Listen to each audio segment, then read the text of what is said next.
Today is October the 21st. This is our first real heavy snowfall of the year. We've had snow about a week ago, with just a couple inches, and it stayed. And because it's been cold, and started snowing yesterday. What? What's the matter, King?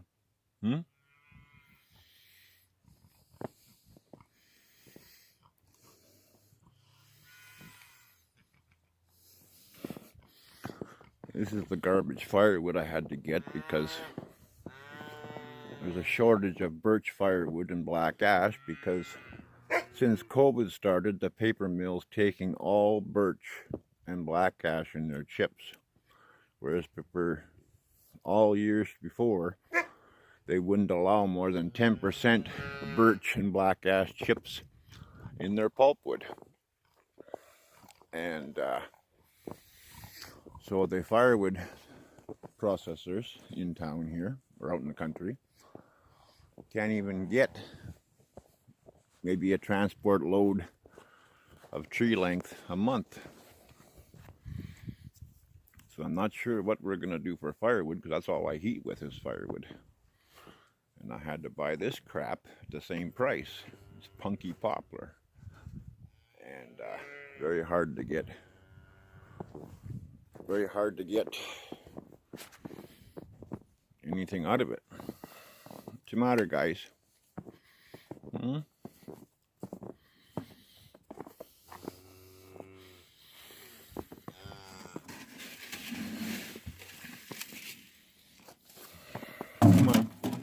We'll give you some more grain.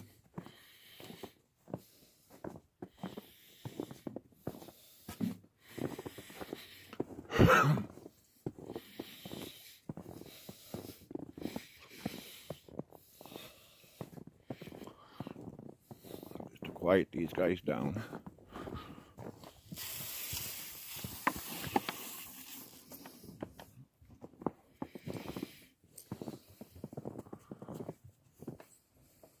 One, two, three, four. Missing one.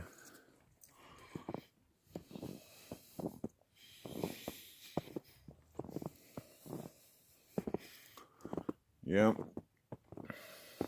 I don't know if I did a video or not from September the 9th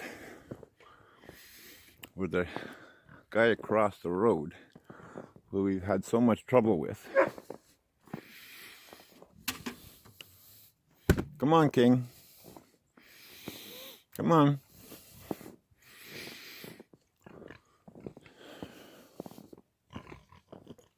Come on.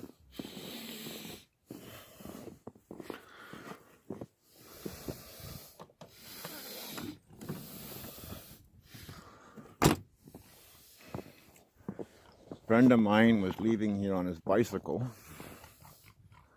and he stopped at the road out there to roll a cigarette. And the guy came out on his porch and yelled at him, "What the F do you want?" Jumped in his truck, started his truck up and revved the engine 4 or 5 times, and then sped to his end of his driveway and revved the engine again. And then put her to the mats and rammed the guy on the bike. I went inside and got my rifle for my own protection. And over 11 minute period, I watched him back up and wait for him to get up again, the victim to get up again. And as soon as the victim would start to get up, he would put her to the mat, spin his tires, and ram him again. For 11-minute period of time, he did that 4 times until the guy was out unconscious. I got on the phone with 911 right from the first hit.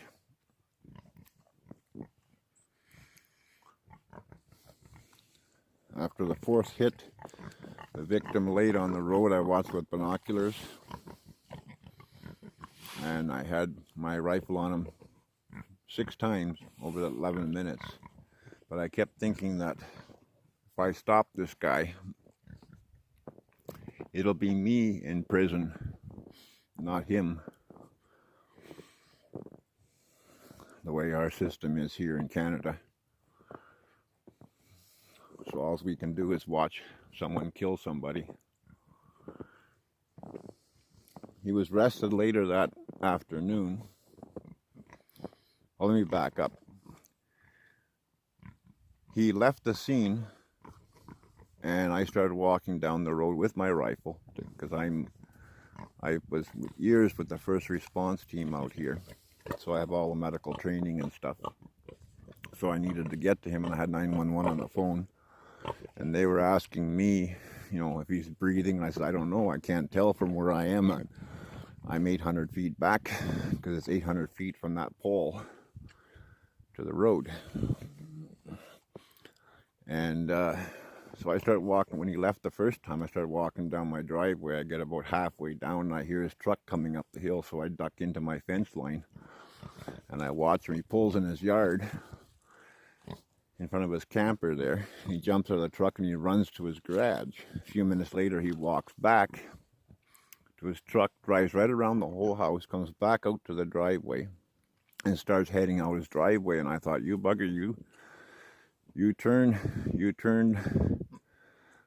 left out of your driveway and head for him, laying on the road, and line up with him as you're going to run him over. I don't care. I'm pulling the trigger. And he swung wide out of his driveway onto the ditch side of my side of the road, blocking my view of the victim. Loaded his bike up in the back of his truck, backed up into his driveway, and then took off to Ottawa Road. I made my way to the victim, and he had blood pouring out of his left ear.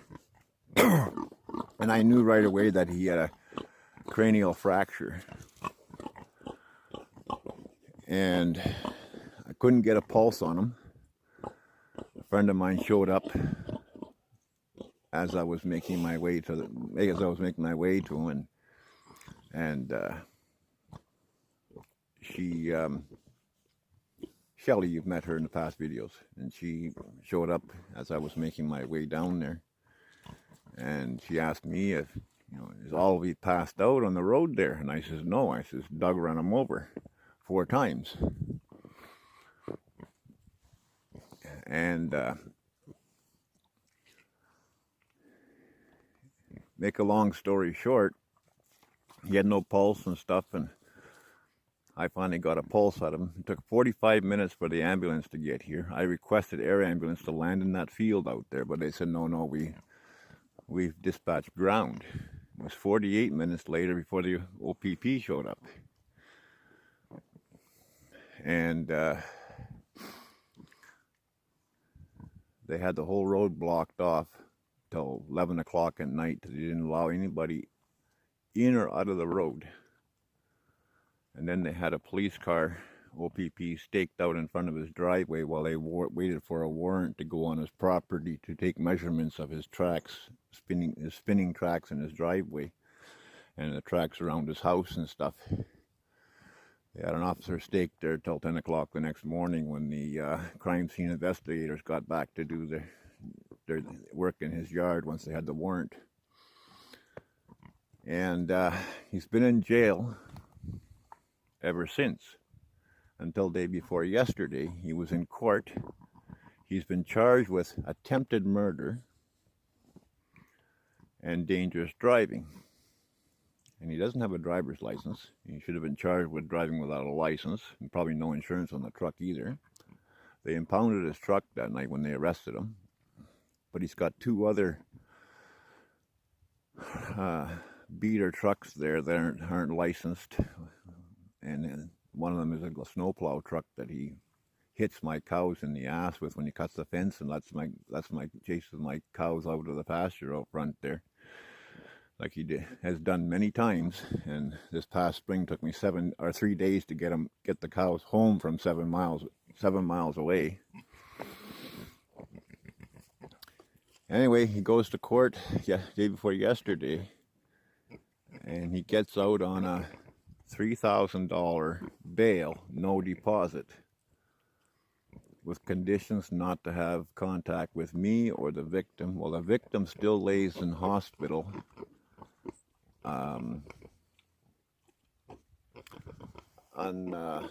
unattentive. And when he does come to, he talks 20 years in past history of things. Doesn't know who he is, where he is,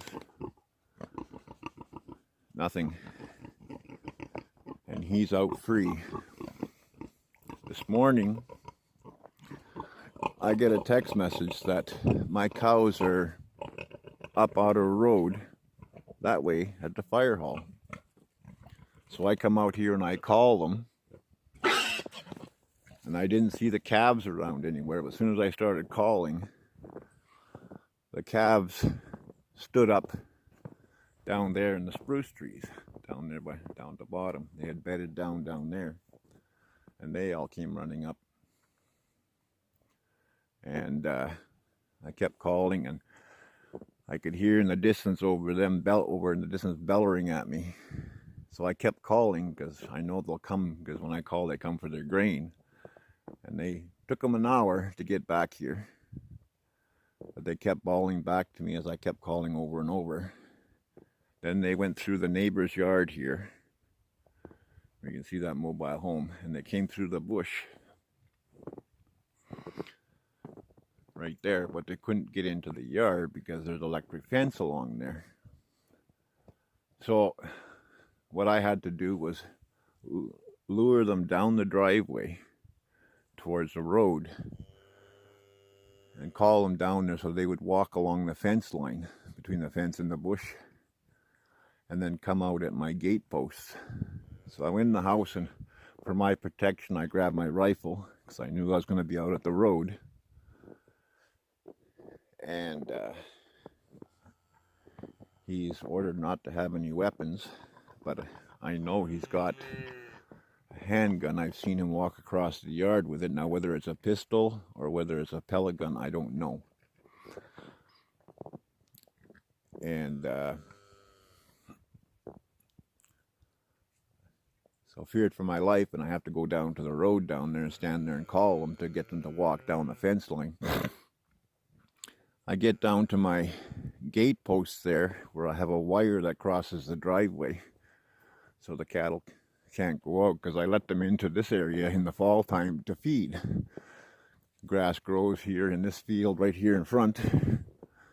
It grows all summer here, so it's waist high.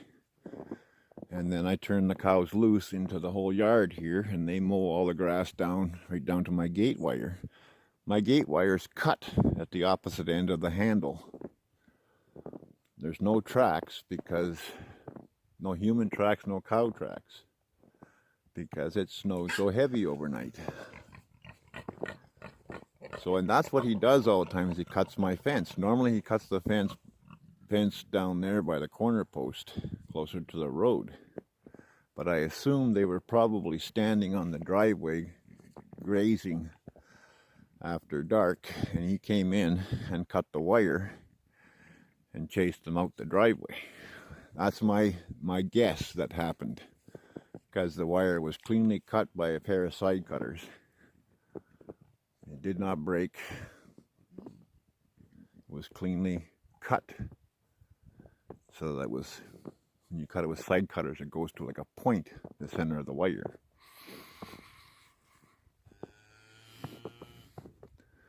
And but I called the investigating officer and told him, and he just said that it wouldn't hold up in court unless somebody seen him do it. So, fun and games. Fun and games.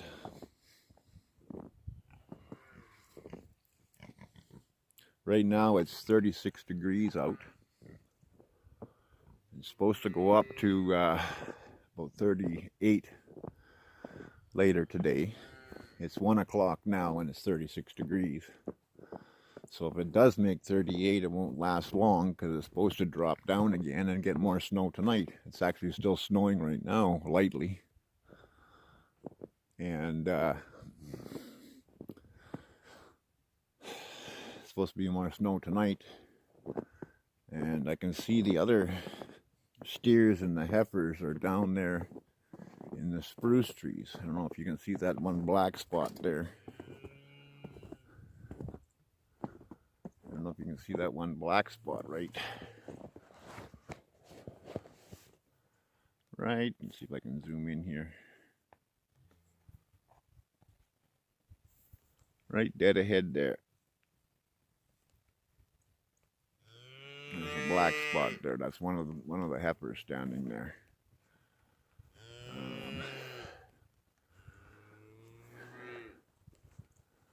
I don't know if the rest of them are laying down under the trees there or what, but that's where they've been bedding down. That's where the calves were bedded down last night.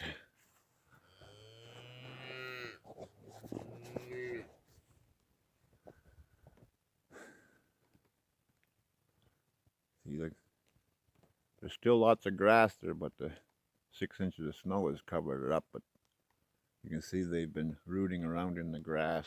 They've got hay here. I went and got hay day before yesterday because I knew the snow was coming and I didn't know for sure how much we would end up with. So I went and got a load of hay. And it's still on the trailer, but they can go and, you can see they've been picking away at it. But they'd rather go down and dig through the snow because there's lots of clover and where's your other buddy? 1, 2, 3, 4. Okay, 5. Okay. One of you guys didn't get grain, eh?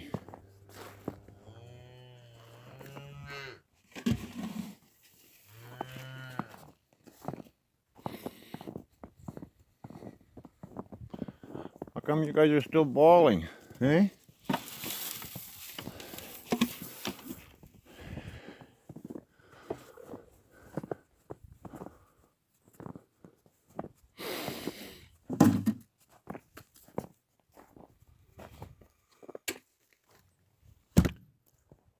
Yeah, I found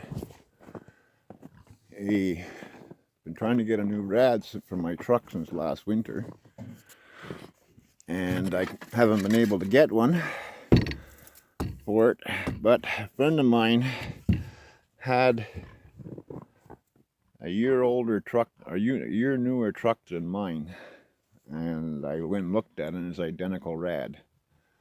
So I just got it out of the truck, and I have to pull the rad out of my truck because it's leaking and it's only got water in it, but I've been keeping it plugged in at night, and it's been leaking since last winter. I put some rad stop leak in it last winter, and it was holding until this summer, and I replaced the heater core in my truck. It took me 3 days because I was dealing with my Emma being really sick, and she didn't want me out of her sight. And the first day I started on, she would come out onto the deck and lay there and watch me right here fix it. She was fine, but then she got so weak that she couldn't get off the kitchen floor. So she would whine and whine and whine, and I'd have to go in the house and be with her. And so all I had left was to button up the bottom pan under the dash. And the day she passed away, I finished it that morning while she was sleeping. I had given her an injection of painkiller because she was in pain. And I came out here and I put it together, and then she passed away about 4:30 that afternoon. But I have to get that rad done, but it's been so darn cold, and I can't take the cold at all. I could be doing it today, but I spent a few hours already getting cows home, fixing the gate wire, feeding everybody, and carrying some firewood in the house. And I have to unhook this trailer. I have to go to Kaministiquia and pick up my medications today. And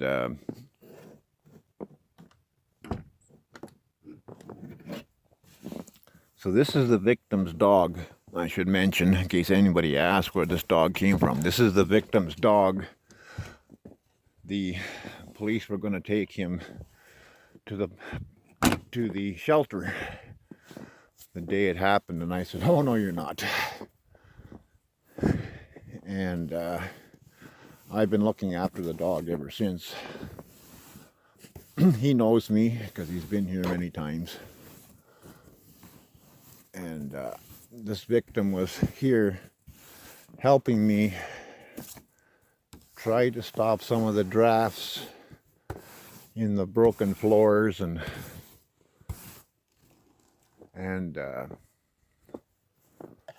I bought that bale of insulation right there to put in the bathroom floor, along with 3 sheets of 3/4 inch plywood. And I bought some 2x6s so that he could build a new door frame for the door, because the door frame was all busted up from the frozen ice from my ex-wife breaking in and flooding the house and turning the heat off in 2014. And then the insurance company wrote the home off and cut me a check for $64,000 or $63,000. But she got a court order to hand that check over to her. So I haven't had no funds to pull that trailer out of there and build some small little 14 by 18 or 14 by 16 cabin. It's just on a $1,000 a month Canada pension disability. You can't even live on that. My friggin' hydro bill is $380 a month. And the hydro is only like maybe 160. But by the time you add on the hydro delivery charges and the debt retirement charges and a service charge, it's well over $300 a month. So a good chunk of my $1,050 goes to that every month. And then it's even higher in the wintertime due to having to have the truck plugged in. I don't run, oh yeah, and the heat trace on the water line to the house. I don't run heat trace on the barn lines anymore to keep the cattle's water tank full, because that shot my hydro bill up to over $500 a month. So I leave the water trickling really slow into a small 30-gallon tank, and that keeps the water line open. It's just trickling really slow, just a tiny stream coming out of the end of the hose, and it doesn't even get any ice, as I showed in other videos, in the wintertime. Unlike when I used to have a tank heater in there, it would just be about a 12-inch round opening where the cows would stick their face in to get a drink. That would be open, and the rest would have an inch of ice when it was 30-40 below. And pigeons, they come and they clean up grain that the cows spill all over the ground.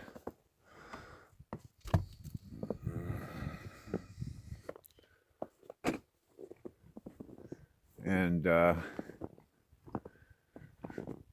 this is my cattle hauling trailer, which I haven't got finished yet because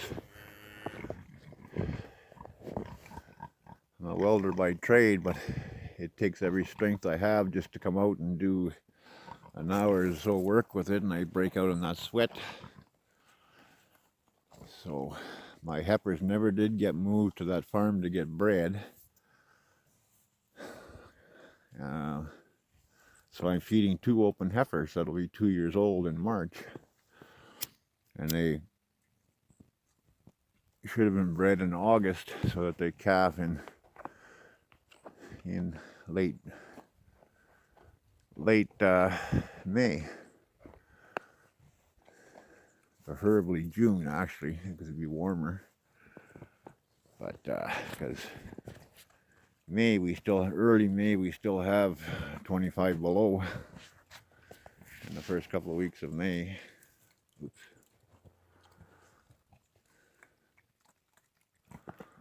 And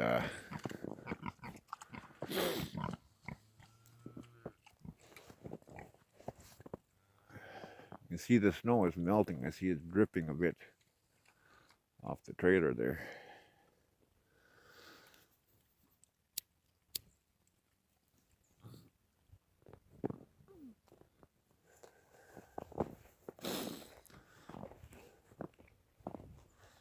What are you guys making noise for, eh? That's why my chop saw was out here, because we were making the new door frame and put new plywood, 3/4 plywood down at the door on the floor. And it has to be spray foamed yet, but it has to be adjusted yet, the door frame. The door is hitting the floor halfway open. I guess because the wall is pushed out from the ice from the floor down that wall. And I got a bunch of plastic bags with insulation inside them in like rolls to keep the draft from coming through. And that's what he was doing here, was helping me to fix some of the draft up, because even when I have the wood stove going full tilt, it's lucky if I can get it above 40 degrees when it's 30, 40 below. And when wind blows through here at 30, 40 miles, 50 miles an hour, it's cold in there. It's well below 30. It's well below 30 degrees, like 38, because there's so much draft coming through that mobile home. And I'm gonna start, I keep saying it, but I'm gonna start going into the full story of my ex-wife here very shortly. I know I said it before, and then I've gotten sidetracked, and I know I haven't done a video here in a while except for Emma's, and it's just I've been having a really hard time, and I never did get the snowplow on the other truck. I have to get the boom back on the dump truck, because when I rented the mini excavator this summer to clean up all the winter bedding and cow poop and stuff, I hauled all the manure up to the hill out front to the garden. I think I made a video of that. And I had to take the boom off in order to use the dump box. It just hooks on 2 hooks and then 2 pins to put it back on. But it's been windy, cold, and raining for over a month. Sounds like the grader coming up the road. Yeah, there comes the grader. They don't have the wings on the graders yet, looks like. He's just using the actual grader blade. They don't have the snow wings on yet.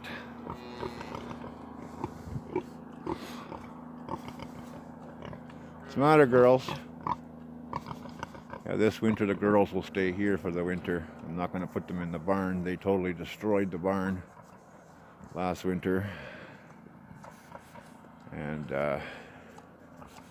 they ripped all the interior walls out of it.